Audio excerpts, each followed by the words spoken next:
Poker's legendary champions, next-generation stars, and tireless ambassadors of the game, sharing their wisdom and guiding your journey to high achievement on the green felt. This is Chasing Poker Greatness with your host, Brad Wilson. Welcome, my friend, to another episode of the Chasing Poker Greatness podcast. As always, this is your host, the founder of ChasingPokerGreatness.com, Coach Brad Wilson. And today's guest on the podcast is a winner of a WSOP Gold bracelet, a nationally syndicated poker columnist, and is the PokerNews USA executive editor, Chad Holloway. If there's a major poker event or news story anywhere in the world, you can be pretty sure Chad has covered it. His career in the world of poker as a writer, editor, and player now spans nearly 15 years. And as you're about to learn, Chad's foray into the world of cards began pretty normally while he was schooling it up at Tulane University. But instead of immersing himself in the world of poker through daily grinding on the green felt, instead, he integrated the world of poker into his life through his writing, creativity, and genuine love of the game. Today, you're going to learn all about Chad's origin story in the world of poker, how he felt when he won his WSOP Gold bracelet, and near the end of the episode, about an incredible project he's working on that involves a former WSOP Main Event champ and nosebleed regular who has mysteriously fallen off the grid over the last couple of decades. Being a human being who loves all things poker history and lore, you won't be surprised to learn that our discussion into Chad's passion project went on at least 30 minutes after the recording stopped. So now, without any further ado, I bring to you a man who routinely chases poker greatness and does everything in his power to spread his love of this beautiful game far and wide, Chad Holloway.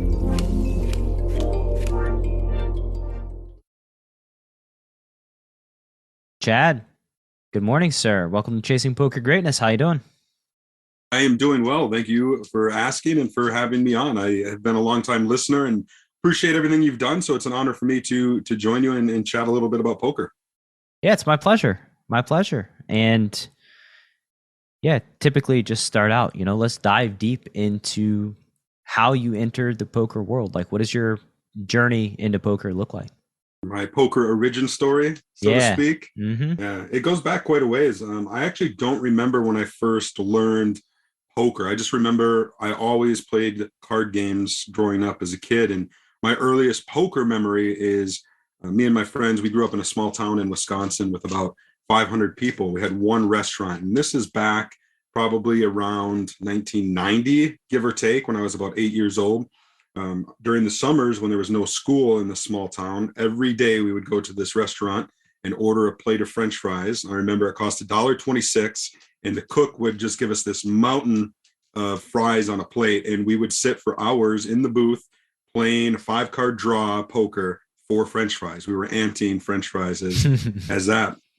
And then it just grew from there. We, graduated to putting up like football cards as something we would play for. And then I think we even did video games a few times. And as we got into our teenage years, some people started smoking, so they would use cigarettes. Those of us who didn't smoke, like myself, we would use quarters. And I just kept it rolling. And it was around 2002, right, maker boom. My cousin, who also loved poker, recorded Robert Varconi's ESPN victory. And we used that ESPN VHS tape combined with watching rounders to piece together what No Limit Hold'em was and how it was played. And that's, when we shifted from 5-card draw to No Limit Hold'em. And, kind of from there, I got the moneymaker boom era kind of hook set in me. So yeah, I've been playing forever. And then, of course, at one point transitioned over to the media side of things. Yeah. How old were you in 2002 when you started diving, deep into No Limit Hold'em? Sure. So I was born in 82. So I guess that would have made me right around 19 or 20 because I was born in December. I've always kind of regretted that I wasn't taking the game a little more serious in 2003. I would have been in 2003, 2004. is when I would have turned 21. I would have been eligible for the World Series of Poker. I could have, been in the thick of things, but I was, fresh out of kind of not fresh out of high school, I guess a few years removed, but wasn't doing much in life, was going to college, but didn't have any money. So, getting to the World Series was kind of a pipe dream, and that actually wouldn't happen until 6 years later. In 2009 was my first foray over to Vegas for the World Series of Poker. I got an internship with Bluff Magazine, and that ultimately has changed my life. So. Good old Bluff Magazine. So in 2003, you said you were going to school. What were you going to school for? Like, what was your aspiration as it related to your career? Honestly, I didn't have much of any. I was never, in high school, I was never the sort to apply myself. I got fine grades. I just never went there. But my friends would joke I was on the every other day plan because, a school week is Monday through Friday. And from freshman year to senior year, I maybe went 5 full weeks in that entire 4-year span. I just missed a lot of school, skipped a lot of school. So when I graduated, I really didn't know what I was going to do. And one of my friends was going to college at a 2-year campus to get his associate's degree. And I kind of thought to myself, well, if he can do it, I can do it. And so I followed in his footsteps and got my associate's degree. And it was one thing led to another. Like, okay, you're getting your associate's degree. What's next? I guess I'll transfer to the 4-year campus and get my bachelor's degree. And I was always kind of knowledgeable in history. So that's what I majored in.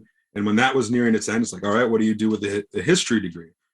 Law school. All right, that sounds like the next logical step. So let's go to law school. And so I went to law school at Tulane in New Orleans for about a year. This was in 2007. And it was really then where I started to kind of take poker more serious. I'd been playing, through college, but only as a hobby, never to make a living, free games and that sort of thing. But when I went to New Orleans, Harrah's Casino was right there downtown by Bourbon Street. And so I remember the second day I was there, I rode my bike down there and started playing there. And again, this was 2007. So back then, it wasn't, if you knew what you were doing, it wasn't really a matter of if you were going to win, it was how much you were going to win. It really was a different game. And I remember I set out with this goal. I had $400 left over from student loans. And my goal was to take this $400, play really cautiously, really patient, really tight, and grind it up to $1,200 over the course of a few months so that I could buy a new flat screen TV. Back in 2007, the flat screens were very expensive. I had this plan to just really play patient. Well, the first day, that first weekend I was there, I won like $1,600. And so that really set the hook hard. And I ended up spending a lot more time at the casino than I should have, not as much time, studying. And then after a year of law school, just kind of realized this isn't for me and moved back to Wisconsin, which is where I'm from. And I'm not knowing what I'm doing with my life at that point. Really, I dropped out of law school. Poker was not something I really thought I could do as a living, especially in Wisconsin. We only have tribal casinos. And so I had been good at writing for a while. I'd written my way onto a newsletter at law school, which was uncommon for first-year law students. And I decided to try to combine my talent for writing and my passion for poker. And I found a website called Predictum. It was primarily a sports betting website that were looking to expand into the poker market. This is 2008. Poker was really hot. And so I started doing some articles for them, started contributing free articles for Poker Pro magazine, and just really putting in my dues, so to speak, and building up a little bit of a portfolio. So when 2009 rolled around, that's when I saw Bluff Magazine was looking for interns. So I applied. I was fortunate enough to get accepted. But back then, it was an internship. They paid very little. Really, what they paid just covered the housing and that it would take to get out there. So I remember vividly, I took a $3,000 loan out from the bank. I drove my vehicle from Wisconsin out there and worked my first World Series of Poker. And it was more of a pipe dream at the time. I was just a fanboy. My thinking was, I'm going to go out, I'm going to meet all these players, I'm going to experience the World Series of Poker. If I'm lucky, I'll get to play in maybe a tournament or two. And then I'll come back home and figure out what I'm going to do with the rest of my life. And so that's kind of what it was, is I went out there, did my thing, had a blast. I've got photos from back then with Doyle Brunson and Devilfish Elliott and all my favorite poker players at the time. And I came back to Wisconsin and was like, all right, it's time to, you did your thing. You experienced the World Series of Poker. Now it's time to get serious. And so I started going to school to get my teaching certificate to teach high school history. And it was an accelerated 1-year program. And so in 2010, I had taken all my courses and I just needed to do student teaching. And so I think there was about 6 months of student teaching. I was about 4.5 months in. I was about a month and a half away from getting my teaching certificate when the 2010 World Series of Poker was rolling around. And I decided, what the heck, let me just put out some feelers just to see what's going on. And I had met Mickey Doft. Mickey Doft is a longtime poker tournament reporter. He's been around for longer than me.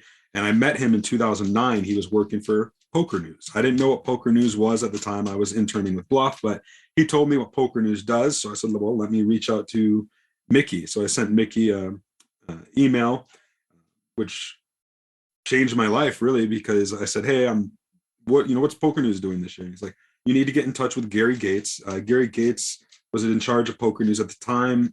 Listeners might know him from finishing 4th in the WSOP Main Event a few years back in 2019, and has been playing quite a bit. He's pretty well known in the poker industry. Well, Gary was transitioning out of PokerNews, and so he said, well, you need to talk to Matt Parvis, who was coincidentally transitioning from Bluff, who had just hired me as an intern, to PokerNews. So Matt Parvis was familiar with me and gave me an opportunity to come out to the World Series in 2010. And this was a very different circumstance than the year before. They were actually going to pay me really well, compared to what I had gotten the year before. So I left student teaching short of getting my actual degree, went out to the World Series again, and just had a couple goals. I wanted to, work hard, make a good impression, and hopefully get invited back for other opportunities. And I mean, here we are now, 12 years later and I'm still working for PokerNews. There's been some ups and downs and different gigs in between, but yeah, that's kind of my poker origin story, if you will. Yeah, it's things just kind of lined up in perfectly to set the stage for you spending the last 12 years doing what you do in the world of poker. Going back to your origin story, it seems like you didn't really have a great idea of like what you wanted to do, like at the end of high school, making your way through college, but poker was on your radar. Why do you think you just didn't kind of go for it in the poker world before that, like in college?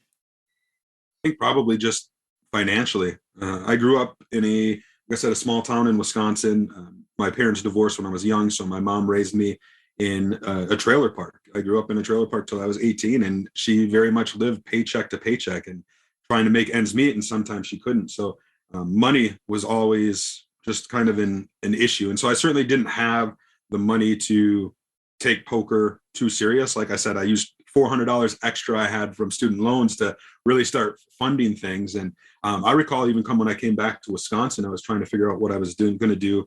I was working odd jobs, making minimum wage or barely above it, but still trying to go to the casino from time to time. And there were some times back then where, I had some very unhealthy habits. I remember, back then, if you had credit cards, they would sometimes send you checks that you could write out to yourself and kind of take a cash advance off your credit card. And I did that a few times just so I'd have money to go to the casino. And, I was a more or less a break-even player. Sometimes I'd go and I'd win, but then I'd balance it out the next week by losing it back. And so it was never really gaining too much traction. And I started playing online a little bit to try to maybe build something there. I was trying to play some satellites for, to win away to like an EPT or something. I was doing that for a couple months before Black Friday struck. So that kind of put a halt to that. And, yeah, perfect timing.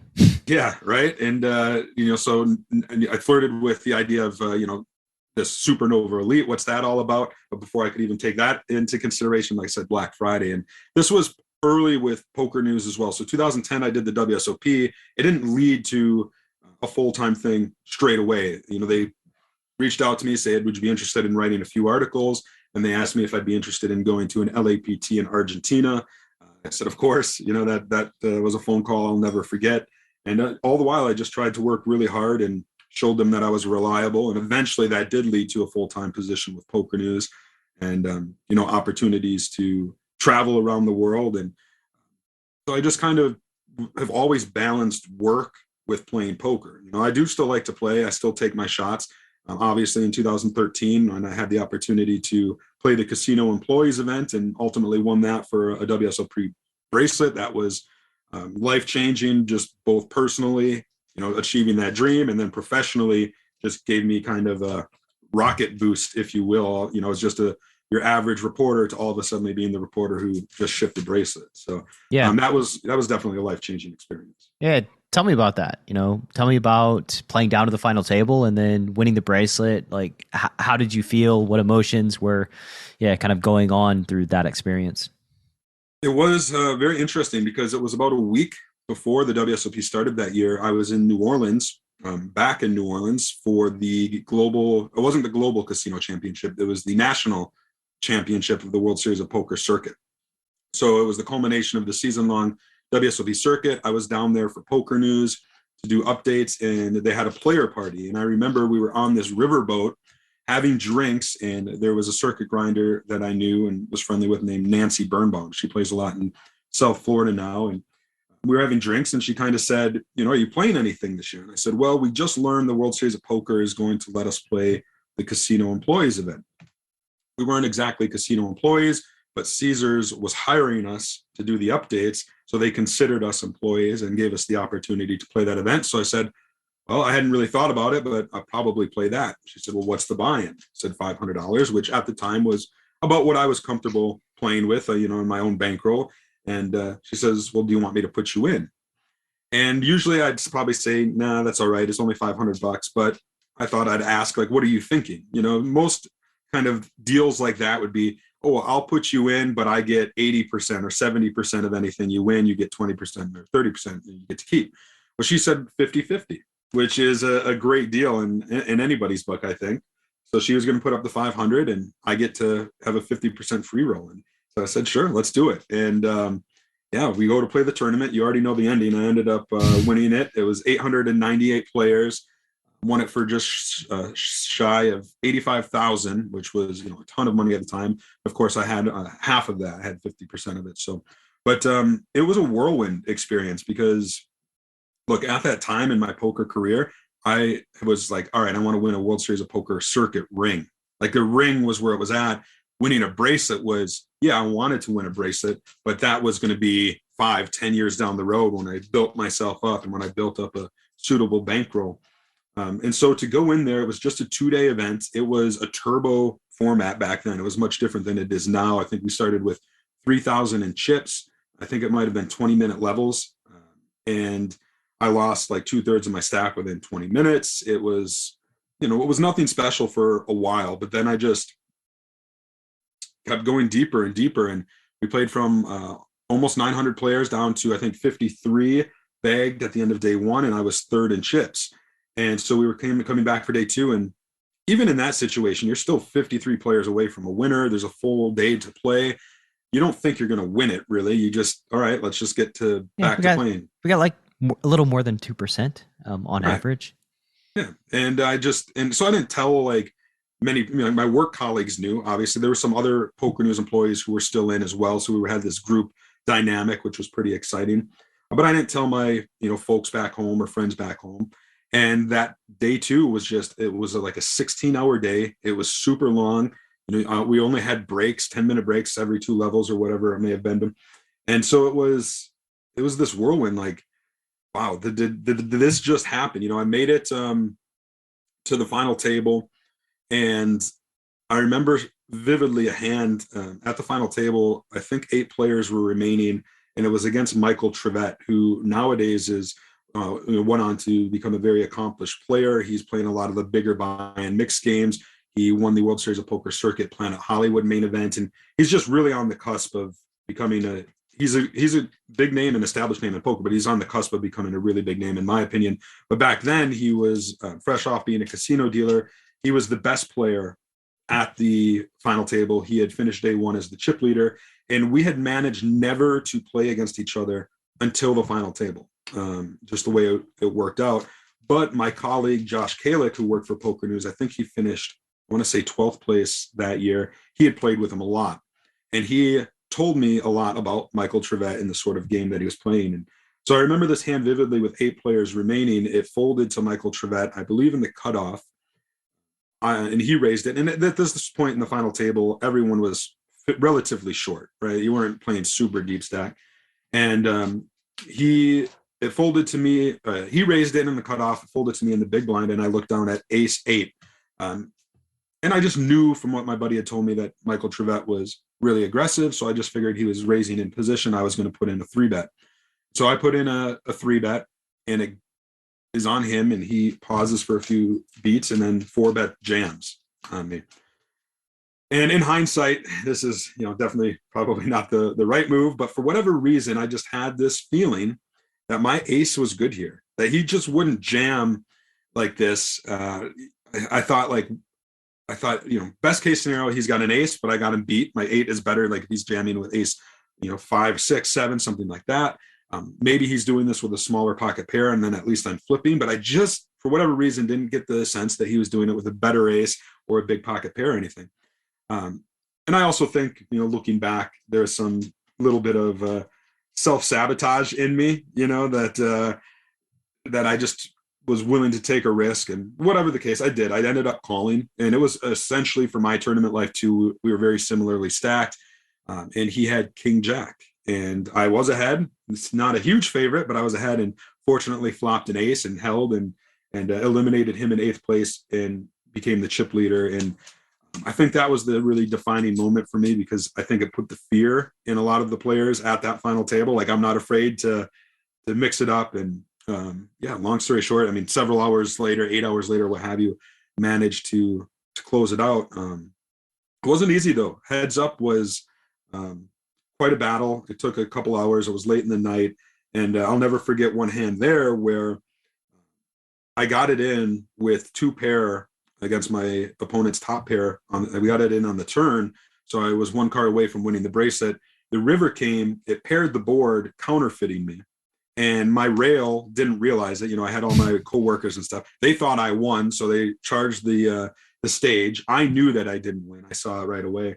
And then my opponent took a 2-1 chip lead after doubling in that hand. And, I started to kind of feel unjust and tilty a little bit. And I remember sitting there, I was looking at the bracelet. They had set it on the table. And I could feel that rage, building in me. The momentum had swung. And I just remember calming myself by looking at that bracelet and just thinking, Chad, you can't do this right now. You can't tilt. You need to focus and try to win this. You might not ever be this close again. And do you really want to say that you were 1 card away from winning a World Series of Poker bracelet? When my opponent offered, he wanted to do a deal, which aren't allowed at the WSOP, but we, went, like a lot of people do, went away from the table and chatted. And he offered a good deal. And, but then he said something in the negotiations, which was, we can do this deal is basically 50-50 but then we can, I don't know, flip for the bracelet, something along those lines. And it was at that moment where I realized the bracelet meant little to him. The money meant everything to him. And it was kind of the opposite for me. Like, the bracelet meant everything to me. The money was great, but it wasn't what I, was after. Like, I love poker, and a bracelet is the dream of everybody.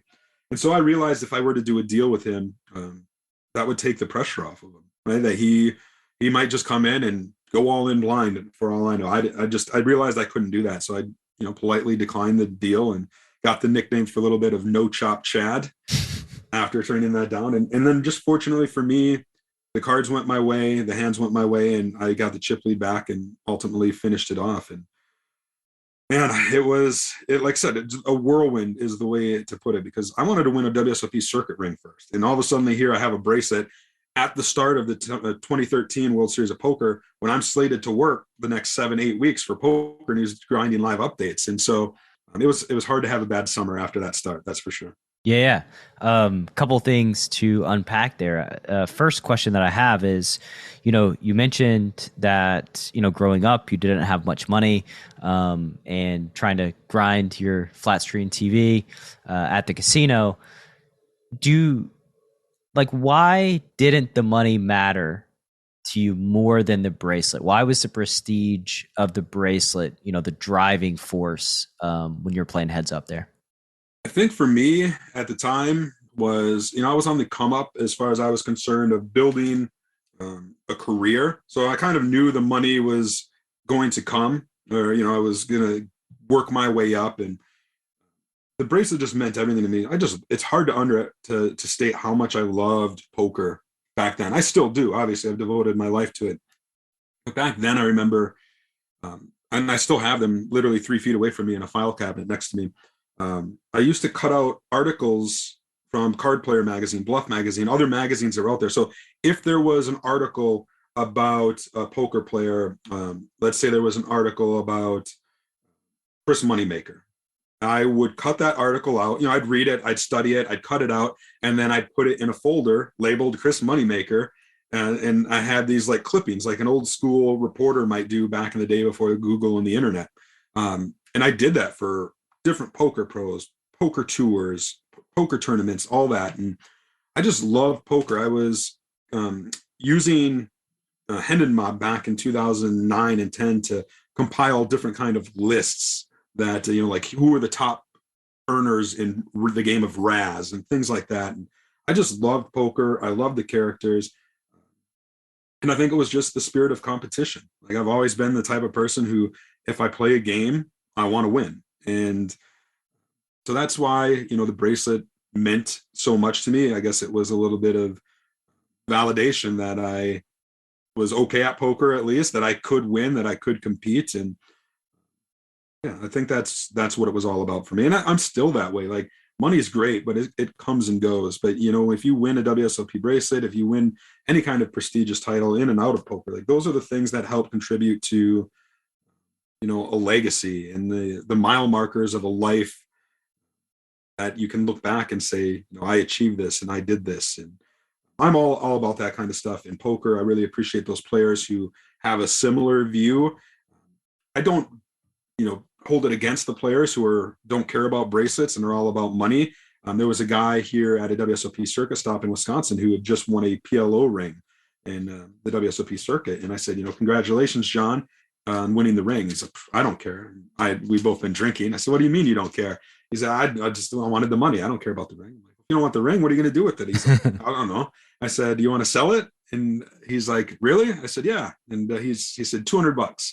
I said, sold. I gave him $200 and bought his WSOP circuit ring, and so I don't disparage somebody who feels that way, but like, for me, it was just a part of the collection. I don't claim to have won a circuit ring. It's a cool little memento to add, because I like to collect poker memorabilia, but I don't know. I just love the history of the game. I think that's where one of my strengths comes in this industry, is I know the history of the game really well. I have a respect for it, and I always do my best to try to honor it and also tie it to the game as it is today, because there's a very stark difference, as how, we talked a little bit before the podcast about how you always have a strategy article you got to write, because the game's always evolving. And, poker is always evolving, both from a strategy perspective, but also from a legacy and history perspective. We're always adding to it. And I'm honored to be, kind of one of the people who helps capture the poker history. Yeah. I mean, it sounds like, just hearing your story, that like you were kind of made for the gig you've been doing for the past, 12 years, right? Like you just love history, you love poker, you love the competition, and you love legacies, right? Like building legacies, reporting on legacies, building your own legacy, all of those things. That's really awesome. And yeah, you mentioned, what's interesting is like, I never really thought about it like this until you phrased it in the way that like poker is always changing. I just kind of realized that like poker never changes, like the game.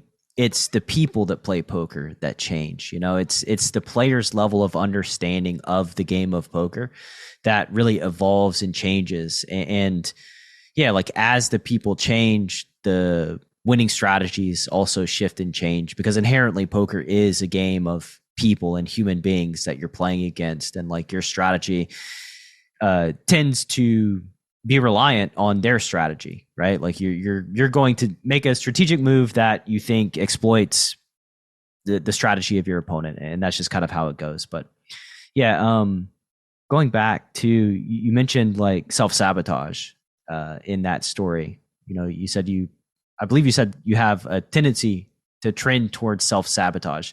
Could you tell me a little bit about that and a little bit about, gaining awareness that this is something that, you struggle with? It is a characteristic that you have, because like, I think a lot of times in life, and we all sabotage what we're doing, like, subconsciously. And a lot of times, like, people can go through their whole life without realizing that, like, they have been sabotaging themselves. So yeah, could you speak on that a little bit?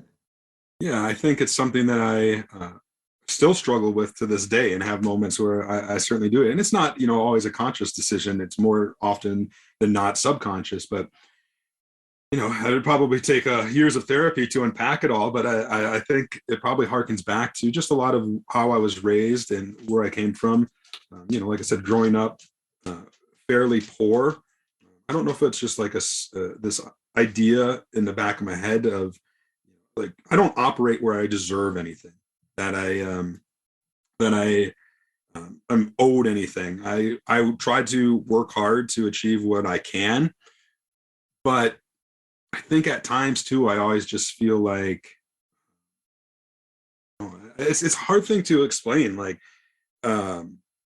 maybe there's something subconscious about, like, that hand at the final table with the ace eight. I guess, looking back on it, I did think I was good and what have you, but it was one of those things where maybe subconsciously I'm looking at it like, all right, if I get it in here and I am good and I lose, at least I can say I got unlucky or something like that, and so sometimes I think I take those risks because if the outcome isn't what I desire, I still kind of have an excuse for it, if that makes sense. Yeah, it does. It makes a lot of sense. Yeah, and instead of owning up to it, or facing my own insecurities and vulnerabilities, and I'm getting better at that, I think, for sure. I just turned 39, so I'm going on 40, and so it's a lot easier to be self-reflective, to admit your faults and try to address them, the older you get, as opposed to when you're in your 20s and even early 30s. And you mentioned how the game has evolved.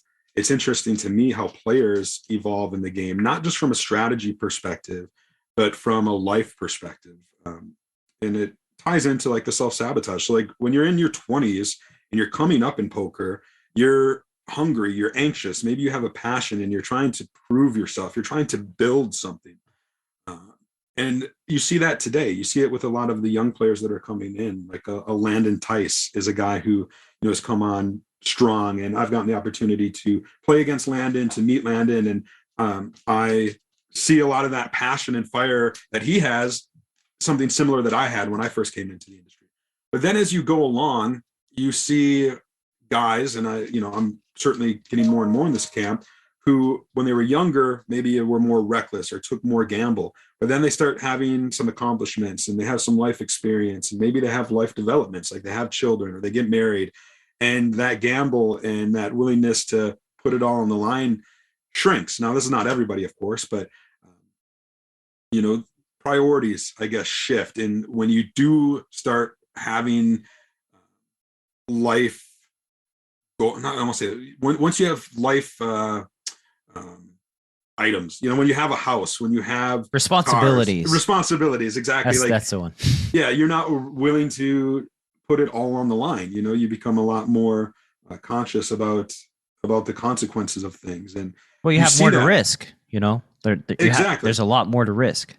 And I've been around this industry long enough to see those players who are in their 40s, 50s, 60s, who maybe never learned that lesson and did keep risking it. And you keep doing that, eventually it, I think, catches up to you. This game can be pretty brutal, and I've always tried to be mindful of that. And growing up the way that I did, always being pretty paycheck to paycheck, I am fairly frugal. Like, I like to make my money last and not take too reckless of decisions. And I never want to be broke again. I never want to be living paycheck to paycheck. And I think that stems through my childhood. And then, as kind of harkening back to what you just asked about self-sabotage, for me personally, I know one of the things that I struggle with is my life circumstances, right? So I'm not married, I don't have kids, I don't have a family. So a lot of the behavior that I may engage in from time to time isn't hurting anybody but myself.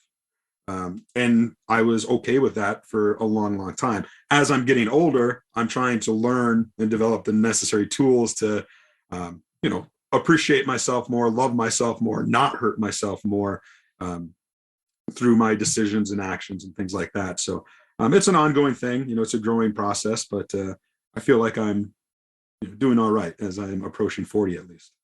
Yeah, I think our 30s are the times to like.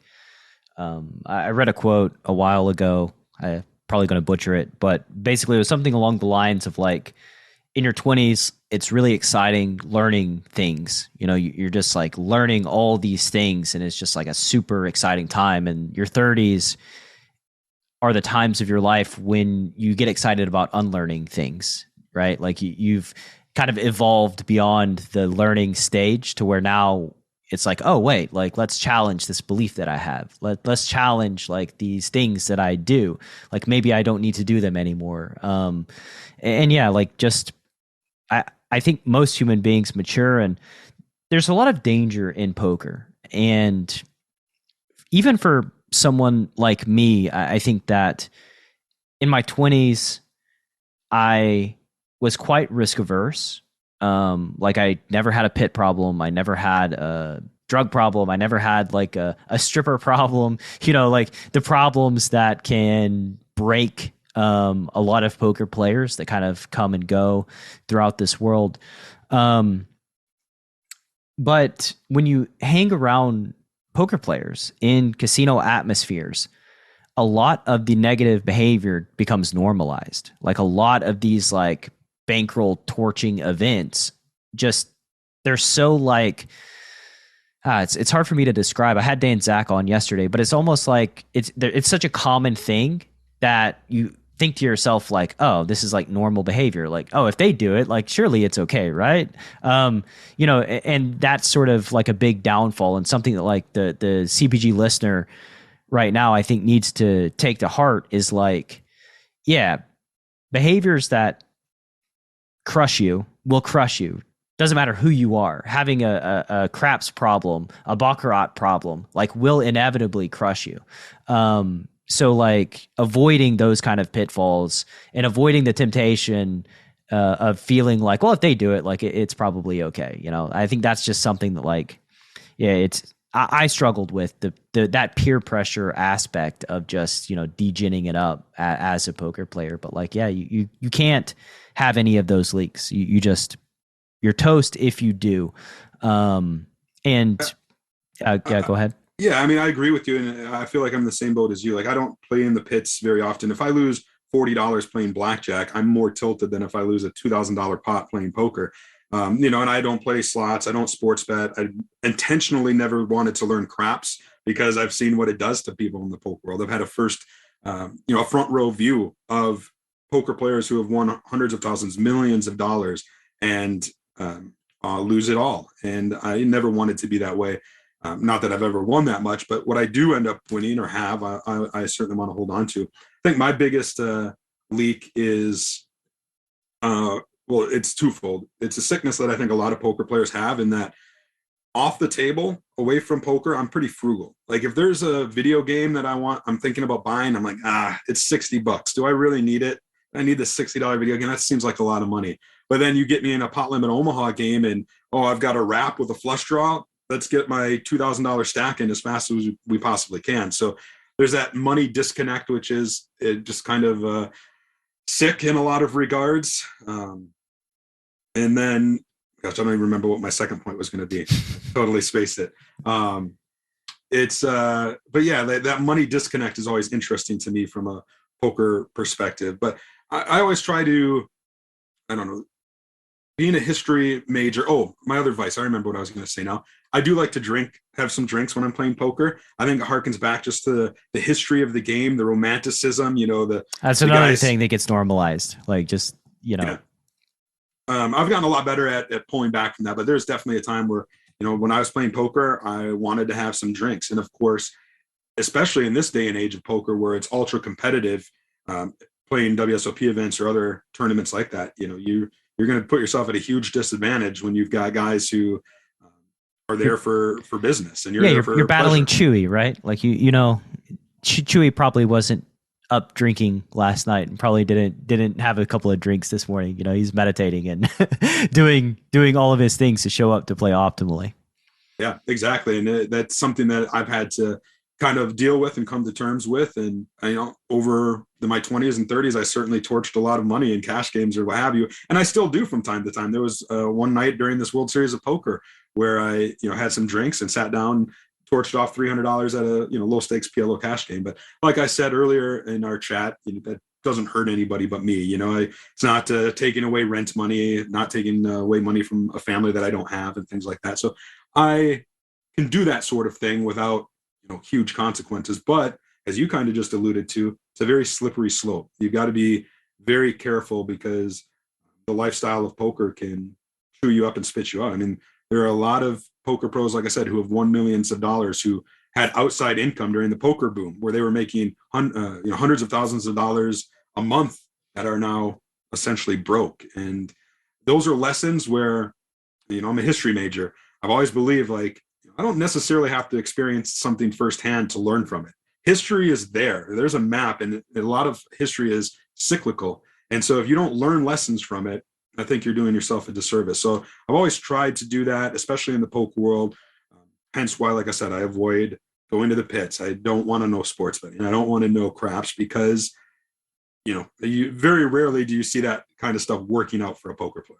Yeah, I mean, it's interesting, like, you're not special, right? I think that's just something that, like, we have to kind of accept about ourselves and, like, in the poker journey, like, we're not special or unique in that we can overcome traps that have snared other people throughout the poker history, right? Like, we just have to safeguard against that. I think that, like, you can go too extreme in safeguarding. You mentioned, like, bombing off $300 at PLO and drinking, right? Like, that to me, that's whatever. Like that's just sort of like an isolated fun experience and you're just like messing around, right? Like, so to me, that is not like a major leak, but as long as you can compartmentalize that, right? Like, I would, up until like even the last few years, like my wife would buy lottery tickets and I'm like, why? Like, why are we doing that? Like, it's just like, we're spending $1 to get back like 50 cents. Like, I don't understand why anybody would buy a lottery ticket, just like from the systematic way in which I go about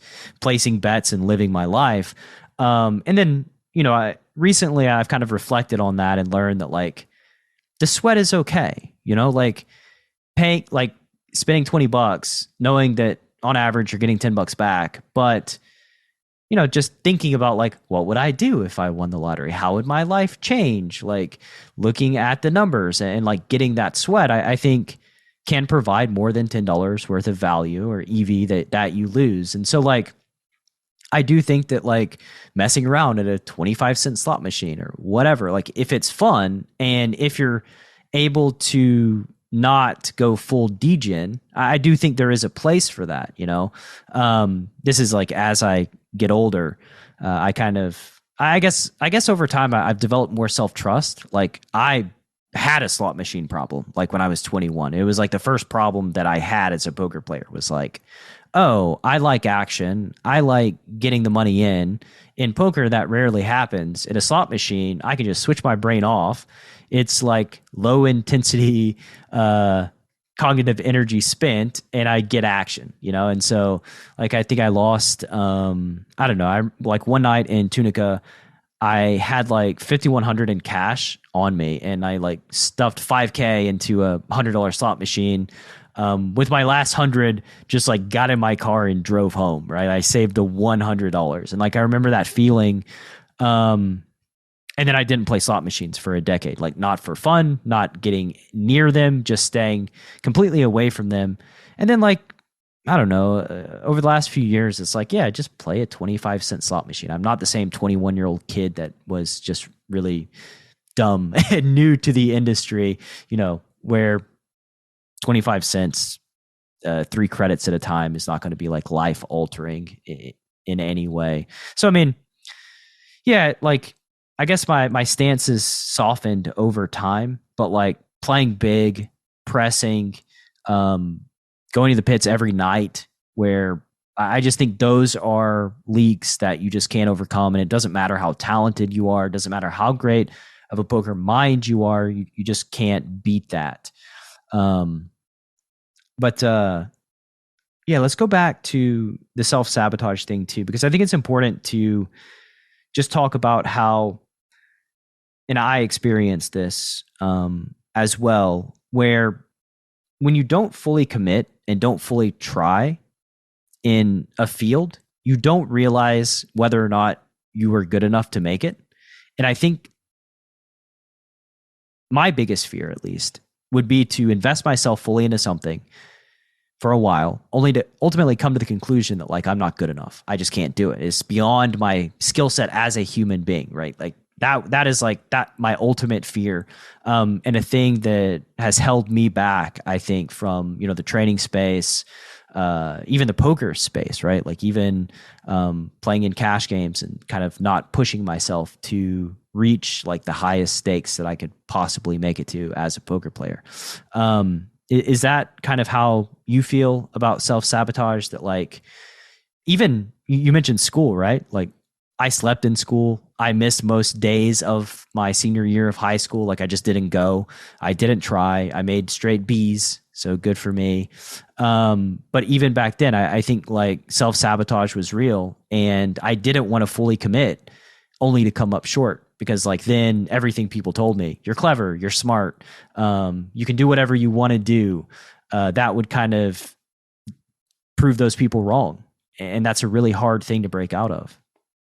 Yeah, I think for me, and maybe for a lot of people, it harkens and is maybe rooted in how one deals with failure and rejection. And traditionally for me, I don't deal well with those things. Same. Yeah. And so with the self-sabotage, I think it's twofold. I think it's like this: you want to succeed, but subconsciously, maybe there's a part of you that doesn't feel you deserve to succeed, that maybe you never will, that maybe there's a fear of, what if I do succeed, then what? Or what's next? Or how will I deal with that? And then the kind of self-sabotage aspect of it is, like I said, like if you find the self-sabotage, in my experience, has come in these opportunities, quote unquote opportunities, if you want, that can justify the failure, if you will. Like, here's an opportunity to self-sabotage because if I do it here, then I have justification. I didn't fail, I got unlucky. Or yeah, you've got an excuse, right? I made B's in right. high school because I didn't go to class, only Exactly. 3 days a week, right? Yeah, and I think you do that long enough, and then you don't learn how to deal with rejection or deal with failure. It can lead to bad things, especially later in life. I mean, I know some poker pros out there, I won't name names, but some poker pros out there who are 50, 60 years old, who have been playing poker for a lifetime and still don't know how to deal with loss and deal with maybe the game having passed them by, and being able to see things in a realistic light. And I probably have my moments too, but like I said earlier, I'm working on it. I'm trying even from a poker strategy perspective, back in 2007, 2008, back then I was ahead of the curve. I knew what I was doing. I was winning. It was one of those times in poker where if two people at the table knew what they were doing, that was a lot. Most of the table didn't. Nowadays, it's the complete opposite. You're lucky if you have one person at the table who doesn't know what they're doing. And in 2013 era, when I did win my bracelet, I was pretty adept at the game. I was having success.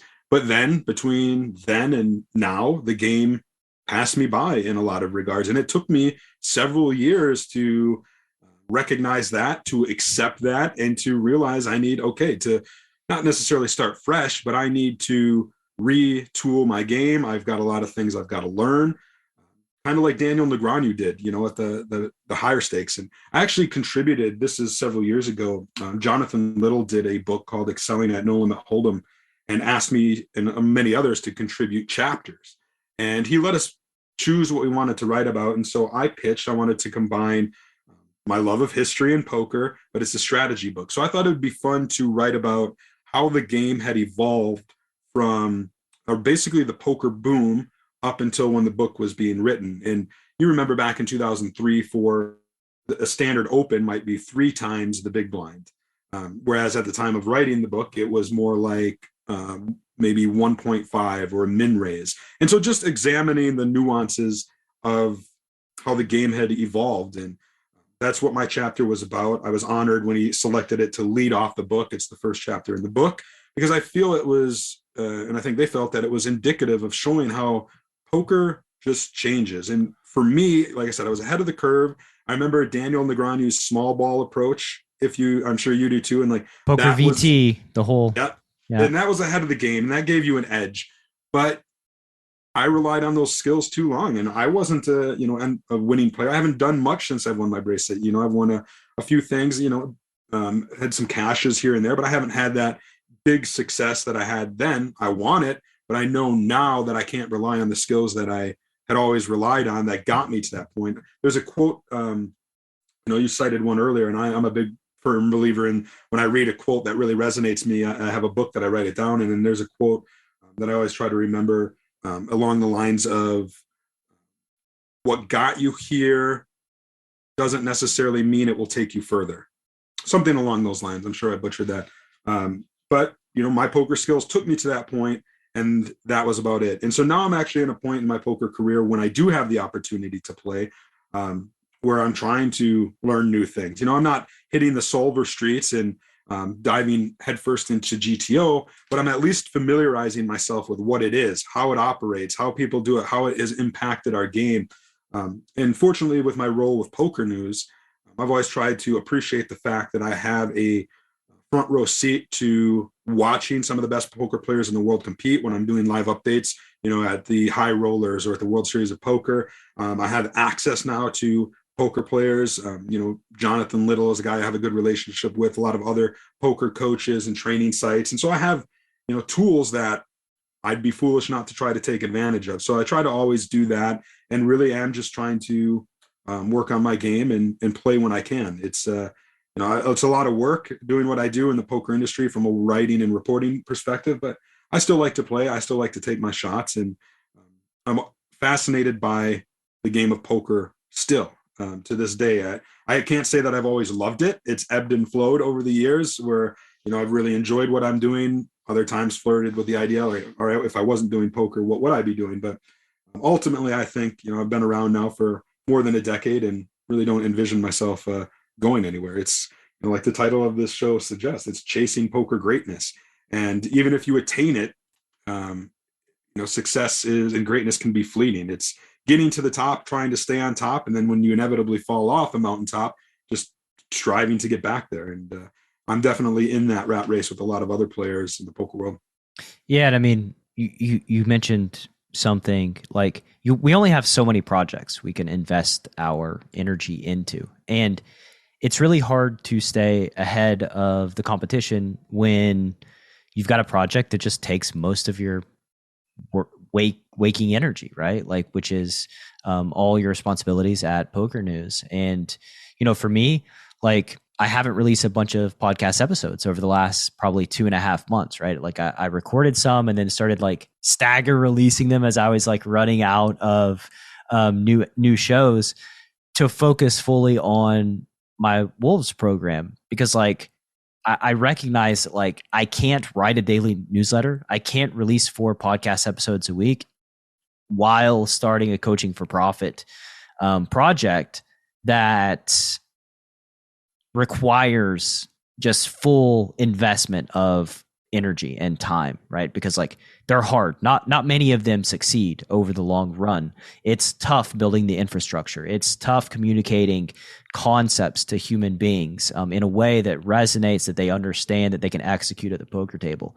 So like that demanded most of my focus. And I think as I go forward with my business and just my life, like limiting the amount of projects that I'm working on at any one time is just kind of a necessary component of like, yeah, there's give and take. There's different priorities at different stages. And right now my priority is like, be the best coach I can, be the best poker player that I can be so that I can communicate information to my guys. And then whenever that's sort of ironed out, and I have a lieutenant to take over, then I will transition to just, the content, the marketing, the growth side of the business, while recognizing that, my poker ability, my teaching ability, when I'm not actively doing it all the time, will go down over time, right? Like my ability to have an edge over the competition will drop when you're not investing full energy into it. You know what I mean? It harkens back to a lot of what we touched upon. Like when we were in our 20s, we didn't have all the side stuff, the to-do list, so you could just focus and play poker. Yeah, that's it. Yeah, and now it's for me, as I'm getting older, like I said, I'm going on 40. I devoted a lot of my time to poker in my 20s and 30s, to the point where it's like I'm at a point now, like, okay, am I ever going to get to devote time and attention to my personal life? Am I ever going to have a meaningful relationship, start a family, that sort of thing? So that's certainly on my mind. And if you're devoting energy there, that's energy you're not devoting to, playing the game of poker or your professional career. And then one thing I wanted to touch upon, because it really resonated with me, and I'm sure we're similar in this aspect of, we always kind of have like a to-do list or projects that we want to do. And I'm certainly no different. And the idea that we talked about of kind of failure for a long time, and I still struggle with it, getting better with it. But, if I had a to-do list, if I didn't do those things, I was failing. And it was hard for me. So it was hard for me not to get this to-do list. And it just kept growing and it kept growing and it kept growing. And I could never quite get there. And I've gotten to a point now, and it was just the other day, I was looking at my list, and there was like these 8 articles that I had on my to-do list forever. But I just realized, you know what? I'm not going to get to these. I don't need to get to these, really, when I break it down and look at it. Let me just strike these off, put them in the loss column, accept that failure. And man, it was like a weight off my shoulders. It really was. Like I didn't do them. I just realized I didn't have to do them and accepted that loss. And I'm trying to get better at that sort of thing, and saying no to things, from a professional capacity. Yeah, it's prioritization, right? Like it's just like not lying to yourself that you've got all these line items of things you want to accomplish, and saying like, I'm going to get to them one day. I'm going to do them one day. It's like, you're probably not. And also, whatever you're focusing your energy on, if you want to be a winning poker player, you have to focus your energy on that one project and just fully invest yourself, right? Otherwise, it's not a thing that just happens passively.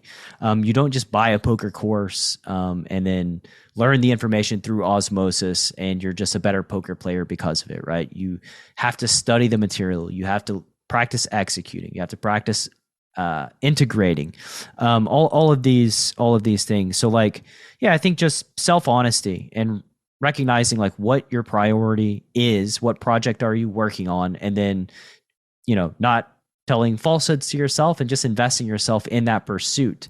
And then over time, recognizing too, like maybe this project doesn't resonate with me in the way that it once did, and there's something else that I want even more, and kind of putting something to the side, recognizing, the cost of putting it to the side, and then also recognizing the benefit of taking up this other project, because there is a cost. We only have so much time. We only have so much energy. There's only so much we can do. So we need to be conscious about what we're prioritizing, so that we can focus on really what moves the needle and enables us to have a more fulfilling life experience. I 100% agree with you. And we're talking from a professional standpoint, working in the poker industry. I think this is also very applicable to players, right? If you're a poker player in your 20s, and I know I was sacrificing things so that I could play poker. And that's what I wanted to do. I was playing poker, but I was sacrificing, time spent with family or friends or special occasions. And I know there's poker players out there who have achieved a level of success, who look back and kind of wish maybe they did things differently. And as you said, it's just prioritizing. And I think the values on things that you prioritize change from your 20s to 30s going into 40s. But as a player, I would encourage anybody to always be conscious of that. There is more to life than poker, even though poker is my life. So yeah, same. I agree. I have the same sentiment. Poker, almost every waking moment that I have is thinking about poker in some capacity of every day. But there's also things that that you do, right? That I love, that I enjoy, spending time with friends, spending time with family, just messing around, playing games, like just all these different things that also positively impact my life. And yeah, compartmentalizing, prioritizing, all these things are just very vital in whatever your pursuit is. It doesn't have to necessarily be poker, but recognize that like in this game, there are Landon Tices that are spending a lot of their waking energy trying to be the best poker player they can be. And if your goal is to compete with that, what are you doing, right? Like, what does your life look like? Is that reasonable? Is that a reasonable expectation? And most of the time it's probably not reasonable because you have other responsibilities and things that will demand more of your time and energy. The decision to enter a hand is fundamental to poker strategy. Too tight, and they know what you have. Too loose, and you're easy to run over. Pre-flop bootcamp from Chasing Poker Greatness is a comprehensive guide to locking down your pre-flop game and creating true range advantage. 8 days of guided training, over 60 optimal ranges, and access to a dedicated community of players that will push your pre-flop game from a place of weakness to your greatest strength. Go to chasingpokergreatness.com/bootcamp. Available now. John, I wanted to ask you why you decided to invest in a pre-flop bootcamp. Everything that you had done with me to that point, or I had heard you do, had impressed me. I loved the podcast. I accidentally ended up in the Poker Power Hour and loved that. And then I took coaching, and then you recommended the boot camp. And at first I didn't think it was, something that would be that valuable. But I was like, everything else has been amazing. So I signed up, and then it just blew me away. And what about boot camp blew you away? Like, it started off slow. Like, I'm learning these ranges and I'm not even understanding what you're talking about. And then all of a sudden, as I start to understand what we're doing with the 3 bets, the 4 bets, and all of a sudden it just kind of hit me. And I was like, oh my God, how do I not know this stuff? This is amazing. The more I studied them, I started to understand why they were constructed sometimes. Like, I'd be like, that's why that's like that. And that would lead to more revelations and just a better understanding of poker in general. Do you have any interesting takeaways from your boot camp experience? The most interesting thing about the boot camp, it's a pre-flop boot camp, but I feel like it's done as much for my post game as it did for my pre-game, just because I'm not in as many awkward and bad situations as I found myself in. When we were doing coaching before the boot camp, we couldn't get through 10, 15 minutes of tape without finding mistake after mistake. And then once we did the boot camp, it solved problems on the back end as well. I know you've studied for 1,000 hours this year. How do you think boot camp compares to your other poker study? Oh, it's crazy. The boot camp is probably the most important thing I've done all year out of everything. I would give anything to go back and to know that stuff 10 years ago. I can't imagine how successful I'd be right now if I had known that stuff. And I thought the boot camp was so valuable that I literally insisted you take more money from me and paid you more for the boot camp because I was blown away. I just thought the price was too cheap. And it's changed my game in ways that I can't even explain to you. If you'd like to join the next round of Pre-Flop Bootcamp, which starts on the last Saturday of every month, head to chasingpokergreatness.com/bootcamp to lock up your spot. One more time, that's chasingpokergreatness.com/bootcamp.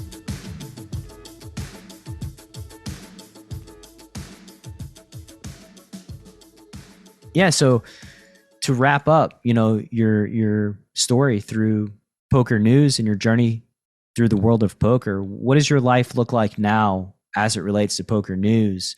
What are your responsibilities?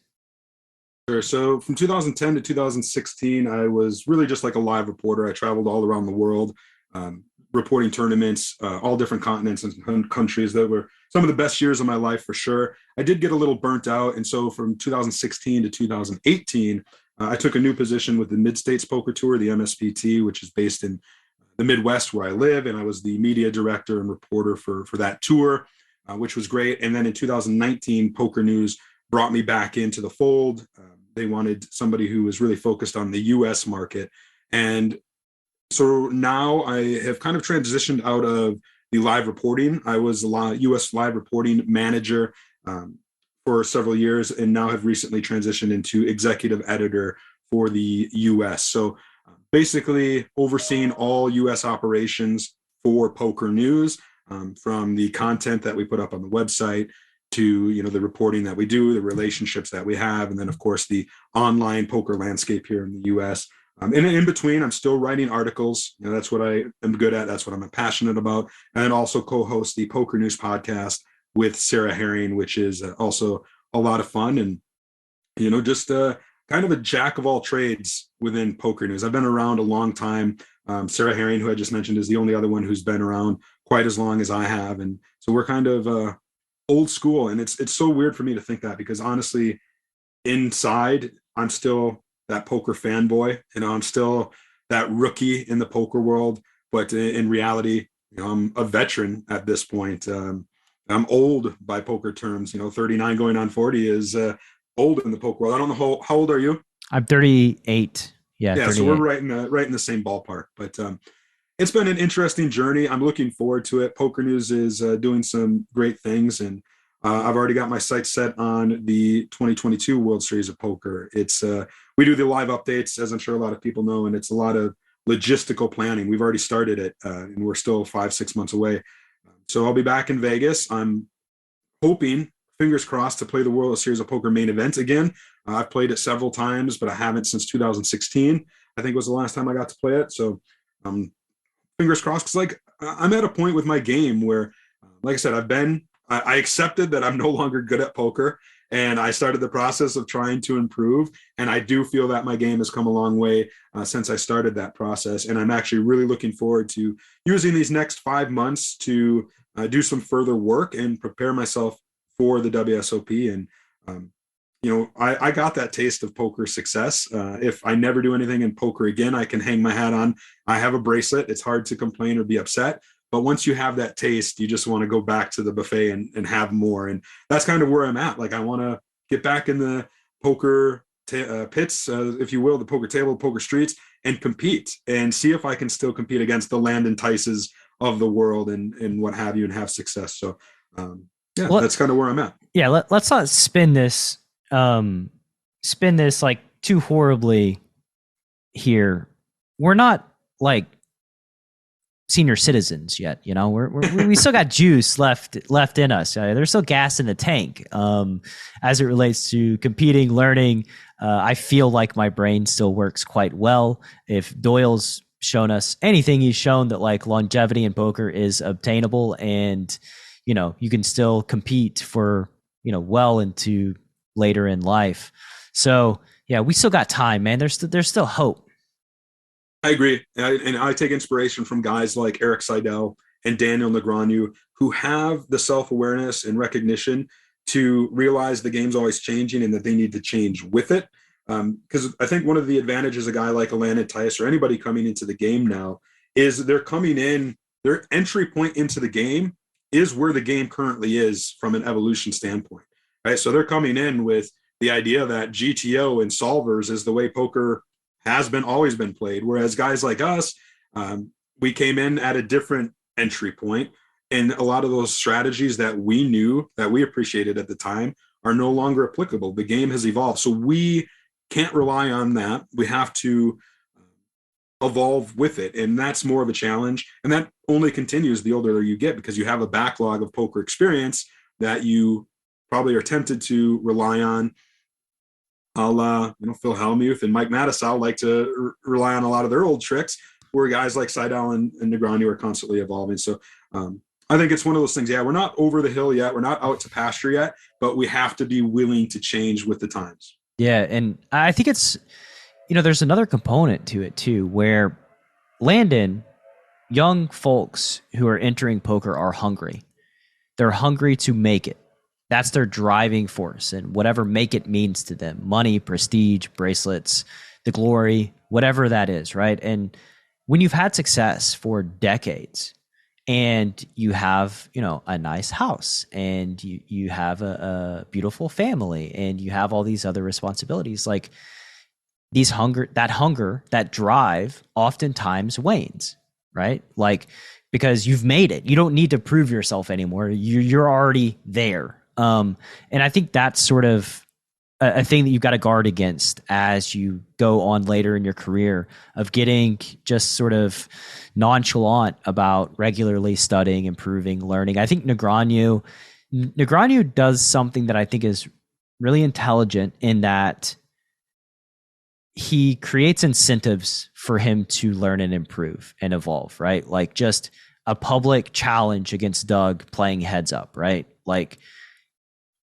he was a big underdog, like a massive, massive, massive underdog. And like, you can look at that sort of objectively from a monetary standpoint and just be like, that is a terrible decision. Like, I don't know why you're battling Doug in the format that like he specializes in, and like, was the best heads up player in the world, or like one of a handful of people who were the best. But yeah, I think Negreanu just used it as a way to motivate him, study, learn, grow, to kind of stoke that hunger so that he can make gains relatively quickly. And, if he's going to lose $1 million or whatever that is, maybe that's not a ton of money to Negreanu. And that's like something, it's a price he's willing to pay to stoke that competitive drive so that he learns, he grows, he's a better player. And I mean, to be honest, the ROI of that over the rest of his life, those lessons that he learned, the time he invested, will most likely make him back more than $1 million. So yeah, it's just a part of the long game. And I think it's a clever use of like a negative EV challenge that will be plus EV down the road, which it is just very smart to me. I like to use long game there, because I think poker is a long game, but I think it's a dangerous game in the respect of the longer you play it, the harder it is to get away from it. So for instance, like Negreanu, like he's going to be in poker forever, right? He's not going anywhere. He's not going to all of a sudden be like, all right, I'm going to go back to school, or I'm going to, go try to start this other industry. He likes to play chess or what have you, but like his identity is tied to poker now. And the longer you're in this industry and in this game, the harder that tie is. And even for me, like at this point, I think if I wasn't doing poker, what would I be doing? And the idea of going into a whole new industry and starting from scratch seems so arduous. And so when you're in poker for a long time, it becomes harder and harder to separate yourself from it. And that's why you see, I think, a lot of guys who might not be successful at poker much anymore are still trying and still on the grind. And a lot of guys who, die alone, old and broke, because they can never get away from poker. And then for the young people coming into the game, I would always encourage them to think about, what's the end game? What is your end game with poker? Are you here to make $1 million and then get out? Do you think you're just going to make millions and millions at poker for the rest of your life? Because I can almost guarantee you that's not going to be the case. And so I always have respect for those players who have an idea of what they want to do, who will not put all their eggs in one basket, that they'll use poker as a vehicle to, maybe achieve a certain level of financial freedom and then invest that money in other industries or real estate or whatever it might be, and diversify. And then ideally, you have that outside income that continues to fuel your poker playing and poker career. Because I've always viewed poker as kind of like swimming with an anchor. Some people just can't do it. They get pulled down right away, and that's the end of them. Some people are strong swimmers and they can keep going and going. Yeah, that anchor's there, but it doesn't seem to affect them. But eventually, over time, it slowly just holds you back or pulls people down. Whereas when you diversify and add things to it, that's like adding, here's a life vest that you can put on. You diversify enough, you achieve enough, here's a yacht. You can get on the yacht and out of the water with the anchor. And poker is it. I love the game. It's changed my life. It's given me opportunities I always have, but I've also seen the dark side of it. It's funny. I've been watching a show on Hulu called The Dark Side of the Ring about wrestling, about, this industry, but the dark stories. Poker certainly has its fair share. It would make for a great TV show, but there's also great things if done right, if used right. If you have that big success and don't let it go to your head, if you are smart with your money, if you don't dust it off on the pits on the way out. And that's happened before. People have won bracelets for over $100,000 and they don't make it out of the casino with that money because they lose it in the pits. Oh, I mean, I played Absolute Poker back in the day. Maybe it was, I can't remember where it was. I think it was Absolute. I was at a table. I started a game where a dude hit the bad beat jackpot and it was like over $1 million. And I think his share was around 200K. And I mean, he like short bought, right? Like he bought in with like 13.21 big blind. So like it was like his account that he bought in with, right? So like he hits the bad beat jackpot. I like go to sleep. I wake up and see that like he dusted it all off playing 25.50 like that night, just couldn't even log off the platform with the bad beat jackpot money, just like dusted it to a reg. And yeah, like again, there's a lot of self-sabotage in there. There's a lot of bad things, but yeah, just because you have success doesn't mean that it lasts for sometimes not even 24 hours. Yeah. Poker is a game where people are always trying to take your money, and it's a lot harder to succeed when people are trying to do that and you're also just self-sabotaging and giving away the money. So yeah, it's sad sometimes. I do want to say too, as it relates to like creating multiple income streams and sort of insulating yourself from, the long-term, you're just playing the long game of life, really, just like giving yourself more avenues of generating money. Choose something that you're interested in, something that is like a passion, just like poker, whatever that might be. Like if you love writing, then invest energy into like figuring out how to, write books, how to self-publish, how to monetize, how to use advertising, like whatever it is that you're passionate about. Real estate, take a real estate class, right? Like get your real estate license, spend 6 weeks. I think like getting your real estate license is probably just something that most people who are going to buy a house should do anyway, just because familiarizing yourself with the process of like what's going on when you invest, hundreds of thousands of dollars into this thing, is just a good thing overall. But yeah, pursue other things, maybe give yourself 1 day a week to pursue something outside of poker. And just work at it over time, because it takes time. Like a lot of times when you want to get out of poker, you just want to get out like then, but you got no plan, right? You have no redundancy in place. You just got no options, because I mean, like me, right? Started playing poker when I was 19, professional poker player from then till now. For the first, 18 years of my career or 17 years of my career, playing poker was like the sole source of my income. And didn't graduate college, didn't go to college. Not many job opportunities for me, just being a successful poker player for, 17 years, that would pay me anything near what I can make playing poker. And so it just becomes this like trap that like you can't really get out of. So the sooner you can start planting those seeds, the sooner you can start like looking at other things, I think the better for poker players, just because like basically you're planning for retirement, right? You're just planning for when the day inevitably comes that you're like, you know what, maybe I'd like to spend my life force doing something else. You have options and opportunity. Yeah, I think it's very wise. And we don't see it a lot in poker, especially. That's why you see a lot of these old time poker players pass away, and then there's a GoFundMe to help support their funeral costs or what have you. And I've seen a lot of people push back against that of, what do you mean why don't they have millions of dollars that they've won playing poker and they need help with these funeral expenses?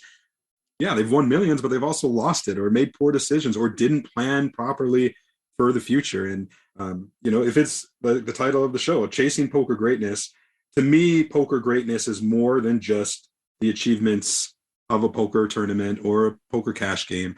It's what you're doing both on and off the felt, and who you are as a human being. It's easy when you're in the poker world, this firsthand, of if poker becomes your identity, your self-worth and who you are as a person becomes tied to the outcome of poker. If you're winning, you feel like a winner. If you're losing, you feel like a loser. And so for me, the true greatness is recognizing that and finding a way to separate that. And I'll take a guy like Eric Seidel as a great example.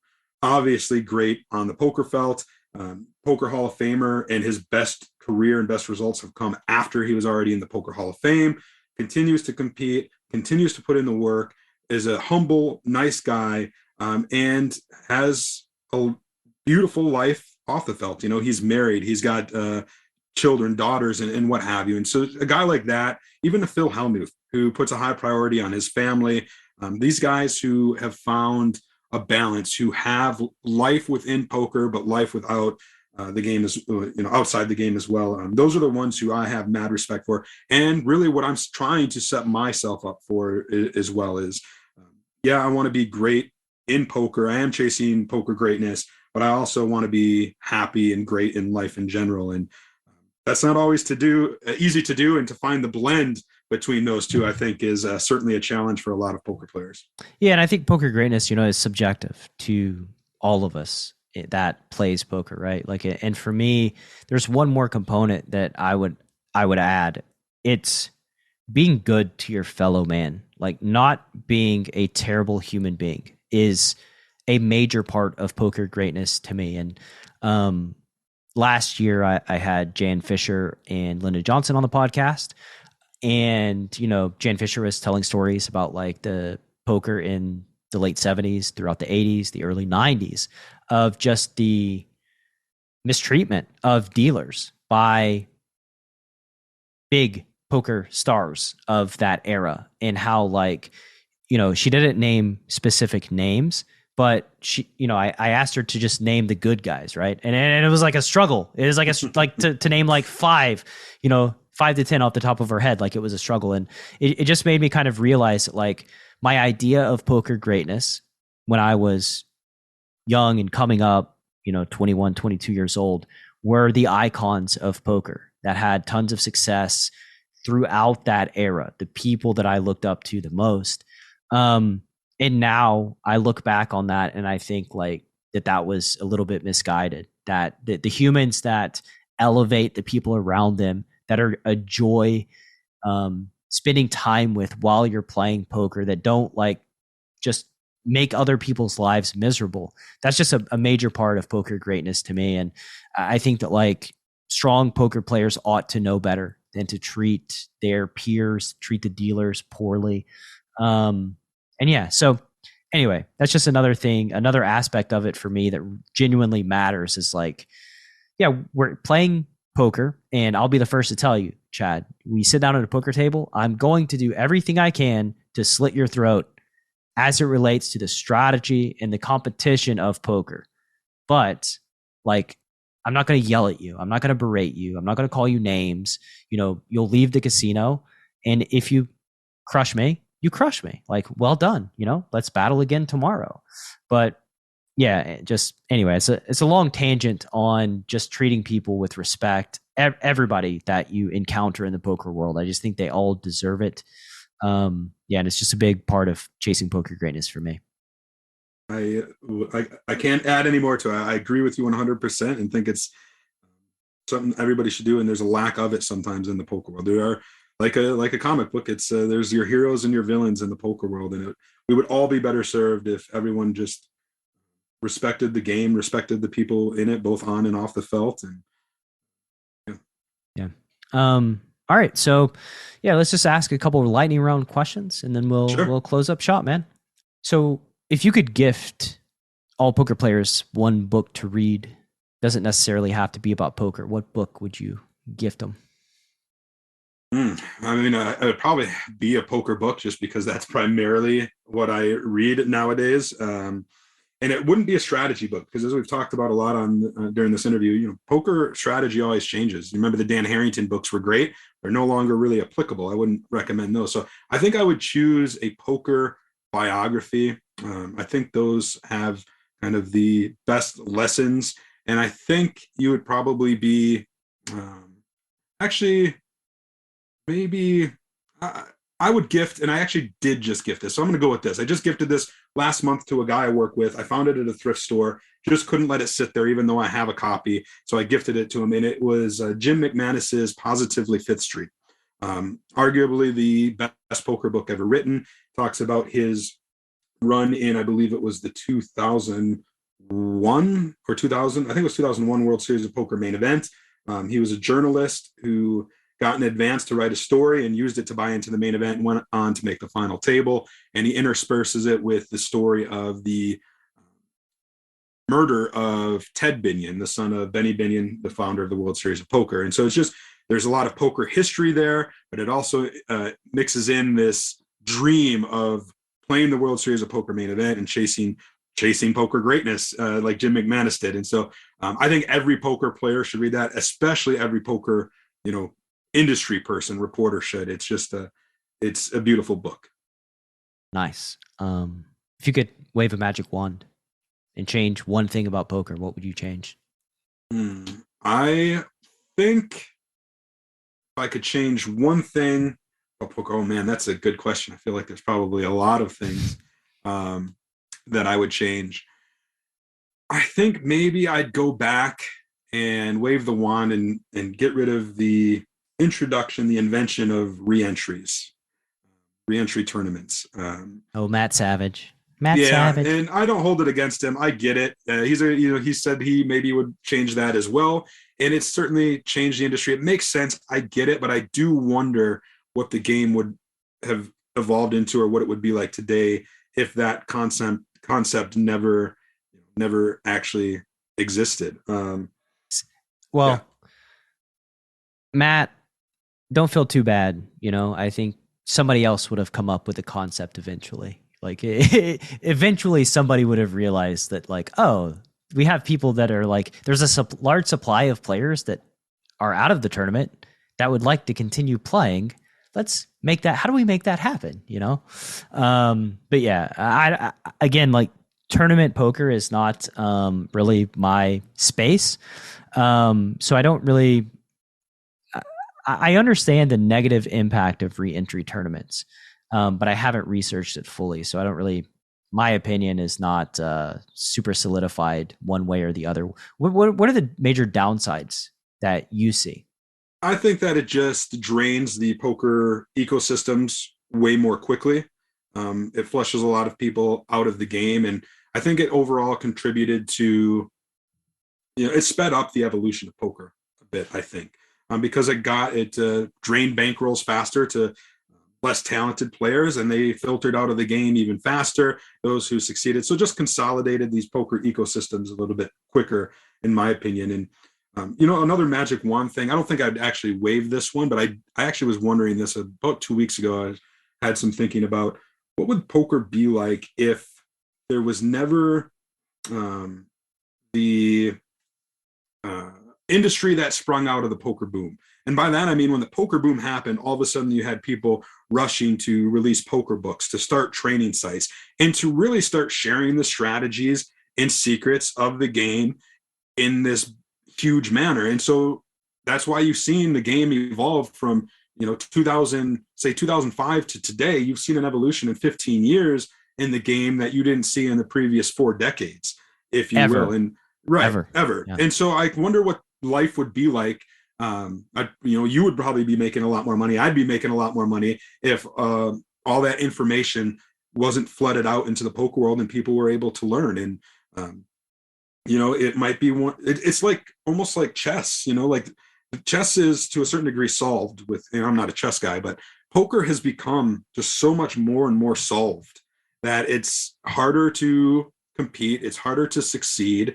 And it's probably a lot more intimidating to get new people to want to enter the game. Like for me, like with chess, I like to play chess recreationally against a family member or something, but I don't know if I'd ever want to try to take chess seriously and competitively, because I realize that the game is so advanced and I'm so far from being advanced at it that it's intimidating. And I think that might apply to poker nowadays. The poker boom happened because it seemed at the time like anybody could get into poker and win and succeed and had that dream. And it still exists, but I think it's definitely a lot a lot more condensed, if you will, that not everybody thinks they can actually do it.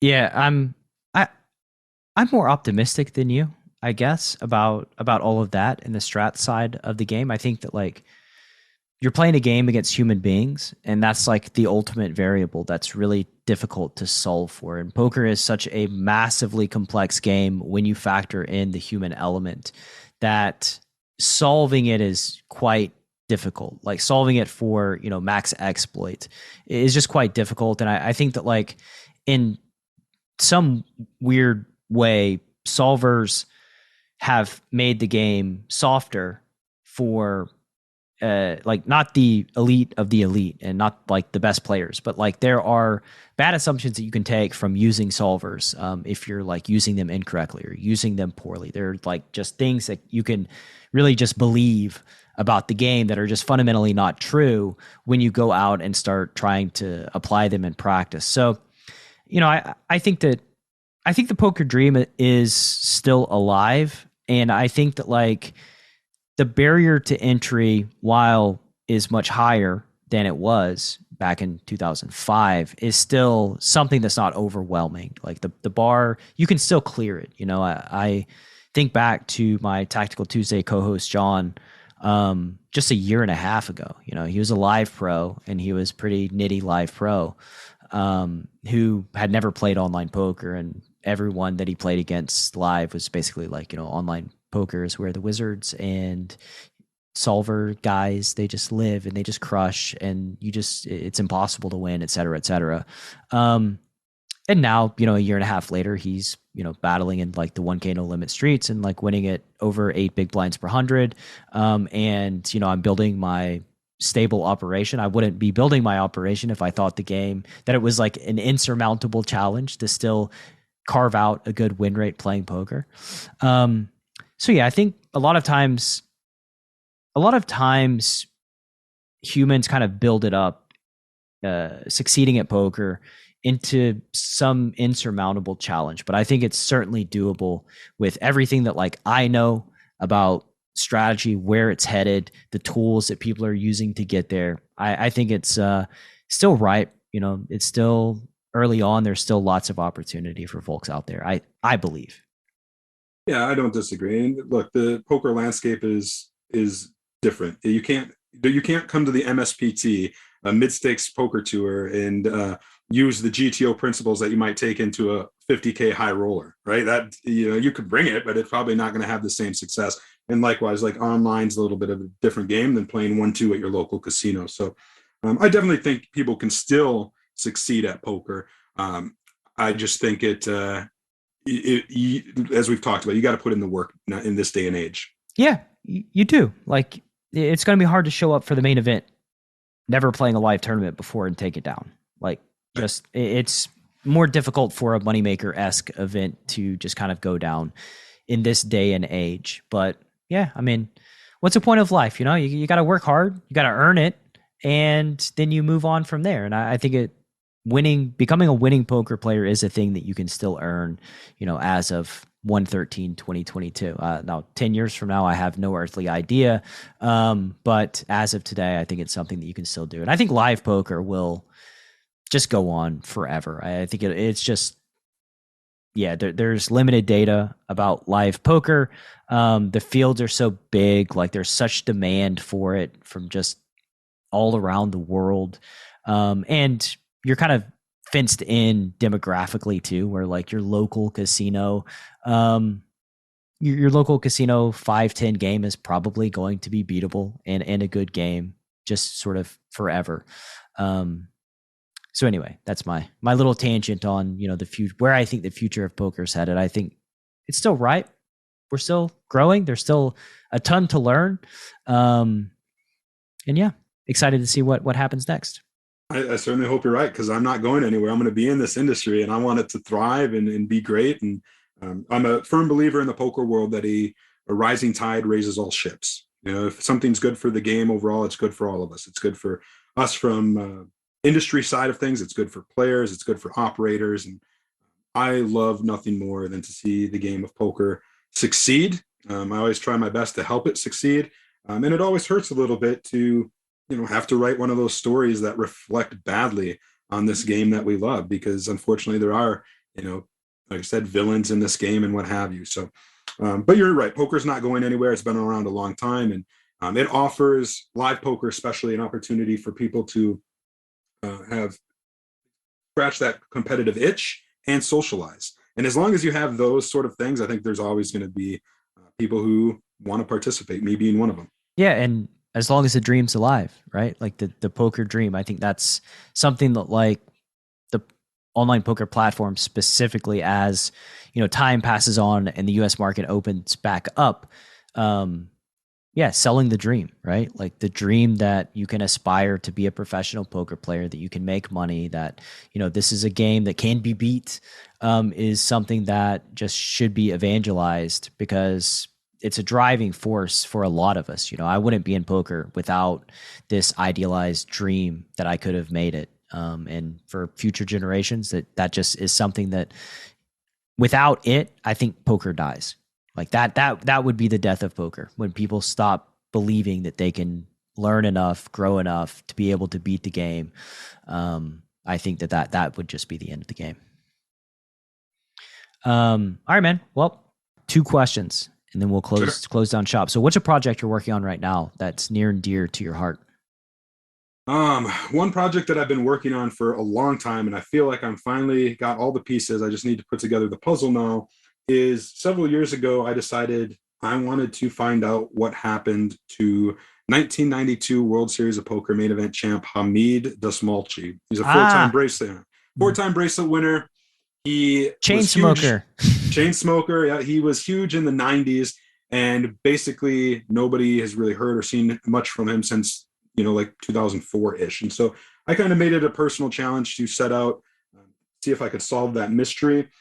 Interviewed a lot of folks, and I did so with the intention of doing some sort of podcast audio project around it. And so that's kind of my project and goal right now. Is I have hours of interviews with pros who are sharing their stories about Hamid Dastmalchi, really diving into who he was, what he meant to poker, and then ultimately trying to answer that question of where did he go? Where is he? Yeah, what happened? And so my hope is, fingers crossed, that I can find the time, find the motivation to do that project in the next 5 or 6 months, in time for the 2022 World Series of Poker. So that's my hope. That's my plan. That's my goal. And man, it would feel good, because I've invested a lot of time, energy, and several years that I've been plugging away at this. And I think the timing is ripe to try to get this finished and over the line. Yeah. So my recollection of Hamid is from Michael Craig's book, the Professor Banker Suicide King. He was one of the members of the corporation that was battling Andy Beal in the biggest games that were ever played.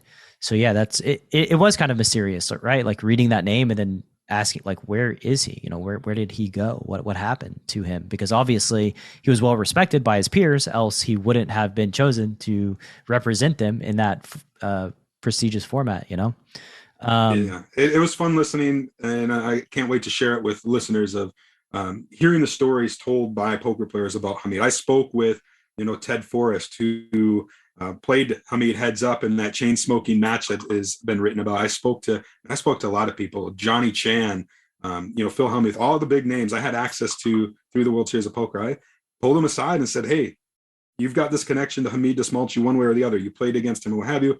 What can you tell me about him? And do you know where he is? And it's all pretty interesting. And like I said, I can't wait to hopefully put it together as I envision it in my head and share it with the poker world. That's a hell of a project that I can't wait to see come to reality. And finally, if the Chasing Poker Greatness listener wants to learn more about you on the World Wide Web, where do they go? I'm pretty active on Twitter at Chad A. Holloway. A is my middle initial, so at Chad A. Holloway on Twitter, and then also just on PokerNews. I'm always contributing articles on a daily basis, and every week Sarah Herring and I do the PokerNews podcast, so I encourage you to check that out. And yeah, that's PokerNews. Like I think my name has become pretty synonymous with PokerNews over the years. I've been there for so long and I've done so much, so definitely check that out. And yeah, those are probably the 2 best ways to keep atop of what I'm doing. Chad, it's been great having you on the show. Let's do it again in the near future. Best of luck moving forward, and very much looking forward to the Hamid Dasmalchi project. Thanks, man. I appreciate it. It's been a lot of fun, and I'm a fan, I'm a listener, and I'll continue to listen to what you do. Keep up the good work. Thanks for listening to Chasing Poker Greatness. You can subscribe on Apple Podcasts or on your favorite podcast app. Go to chasingpokergreatness.com to get the newsletter. Join the Greatness Village community, book a coaching session, or dive into the latest data-driven poker courses. Follow the show on Twitter @CPG Podcast.